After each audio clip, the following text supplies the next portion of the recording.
മണ്ഡല മകരവിളക്ക് തീർത്ഥാടനത്തിന് സജ്ജമായി തിരുവിതാംകൂർ ദേവസ്വം ബോർഡ്. തീർത്ഥാടകർക്ക് സുഖദർശനം ഒരുക്കാനുള്ള എല്ലാ മുന്നൊരുക്കങ്ങളും നടത്തിയതായി Devaswom board president PS Prashanth പറഞ്ഞു. നവംബർ 16-നാണ് മണ്ഡല മകരവിളക്ക് തീർത്ഥാടനത്തിനായി ശബരിമല നട തുറക്കുന്നത്. പരാതിരഹിത തീർത്ഥാടനമാണ് ദേവസ്വം ബോർഡ് ലക്ഷ്യം വയ്ക്കുന്നത്. ബോർഡിന്റെ ഈ ലക്ഷ്യത്തിനൊപ്പം സർക്കാരുമുണ്ട്. വെർച്വൽ ക്യൂ ബുക്കിംഗിനൊപ്പം സ്പോട്ട് ബുക്കിംഗിനും സൗകര്യമുണ്ടാകും.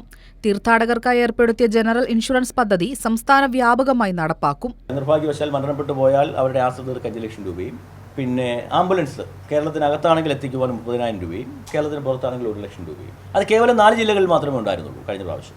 ഇത്തവണ അത് കേരളത്തിലെ മുഴുവൻ സ്ഥലങ്ങളിലേക്കും എല്ലാ ജില്ലകളിലേക്കും അത് വ്യാപിപ്പിക്കുകയാണ്. മലകയറ്റത്തിന്റെ ഹൃദയാഘാതം പോലെയുള്ള ആരോഗ്യപരമായ കാരണങ്ങൾ കൊണ്ട് തീർത്ഥാടകർ മരണപ്പെടാറുണ്ട്. ഇത്തരം ആളുകളുടെ കുടുംബങ്ങളെ സഹായിക്കാൻ നിധിയും രൂപീകരിച്ചിട്ടുണ്ട്.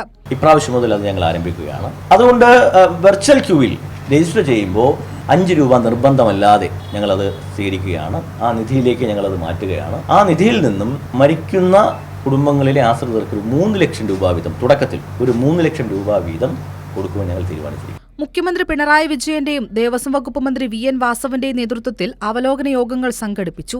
തീർത്ഥാടകർക്കായി സന്നിധാനത്തും പമ്പയിലും വിപുലമായ സംവിധാനങ്ങൾ ഏർപ്പെടുത്തിയിട്ടുണ്ട്. വലിയ ജർമ്മൻ പന്തൽ, പമ്പാ സ്നാനത്തിനു ശേഷം മാളികപ്പുറങ്ങൾക്ക് വസ്ത്രം മാറാനായി പ്രത്യേക സൗകര്യം, 24 മണിക്കൂറും ശുചീകരണ പ്രവർത്തനത്തിനായി ദേവസ്വം ബോർഡ് നേരിട്ട് തൊഴിലാളികളെ നിയമിച്ചു. തീർത്ഥാടനം സുഗമമാക്കാനുള്ള എല്ലാ നടപടികളും ബോർഡ് സ്വീകരിച്ചതായി ബോർഡംഗം A. അജികുമാർ പറഞ്ഞു. കൈരളി ന്യൂസ്, പത്തനംതിട്ട.